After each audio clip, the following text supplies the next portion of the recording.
زما سوال د مینه څه ده؟ زما سوال د مینه څه ده؟ یو وړه شان مجموعه ده، زه یم فکر دی عنوان دی، پکې لویه فلسفه ده. یا خو ځان پوهول غواړم، یا خو ستا اصلاح کول دي، ستا د ذهن حاتله دا ګندره څه شلول دي.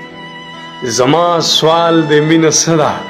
بس جانان دی ورمان دی که د زلفو لاندې خوب دی، د بڼو په تېره څوکو ځان له زړونه غوڅول دي، که د سرو شونډو لمبو کې ځان په زوره سوځول دي، که د سترګو کوهیکاب کې ورکېدل دي، او که نه د جانان غېږ کې ارمانونه رژېدل دي. نه جي دا خو مینه نه ده، نه جي دا خو مینه نه ده، دا خو ژوند سره تړلې څه قصې دي، معاملې دي. که منصور مې سر په دار شي زه به بیا هم رښتیا وایم مینه سترګو کې نظر دی، مینه ځان له یوه سر دی، مینه وګوره یعقوب دی، مینه وګوره یوسف دی. دلته مینې ته لږ پام کړه چې د مینې جدا کېږي د یوې مینې د سترګو بنا سترګې نابینا شي، او تش د مینې په لباس هم نابینا سترګې بنا شي.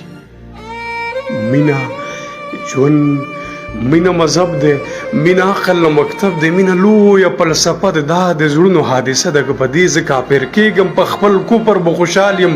زما یار زما ایمان دی، زما یار زما ایمان دی، زما یار زما سجده ده.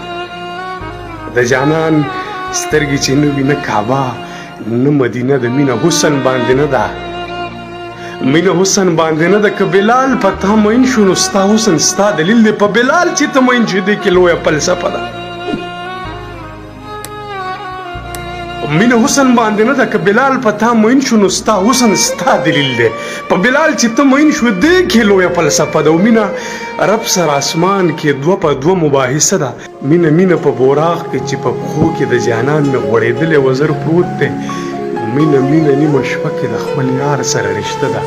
مینه یخ بادونه نه دي، دا د اور یوه لمبه ده، دا چې سرې به سر کې وینې دا په مینه شین جنت دی. غرغنډې چې پې بلیږي او دننه شنه باغونه، دا څه بل څه نه دي، د نمرود د اور کیسه ده. مینه څه ده؟ مینه څه ده؟ مینه څه ده؟ دا په ځمکه اسمان نه ده، بس چې ځان درته سینګار کړي، د غنمو یو دانه هم پیغمبر په ځان مین کړي. مینه دومره لیونی شي د غنم په بدله کې جنتونه کړي قربان.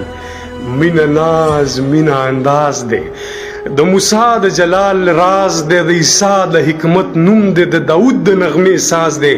مینه رنگ دی، مینه شرنګ دی، د خواجه د رباب ټنګ دی. مینه جوړ د لا ثبوت دی، هر کافر د دې ثبوت دی. مینه دومره ړوند احساس دی چې د تور کاړي نه جوړ بوت، په سرې مینې سور کافر ته د هما واړه دنیا نه قدردان پروردګار شي.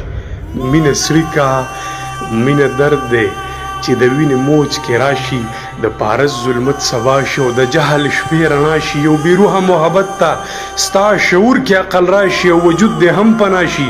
ای زلمیه ستا په مرګ به محبت د ژوند بقا شي، او بس هم دا به محبت وي چې د مرګ را پیدا شي، بس هم دا به محبت وي چې د مرګ را پیدا شي.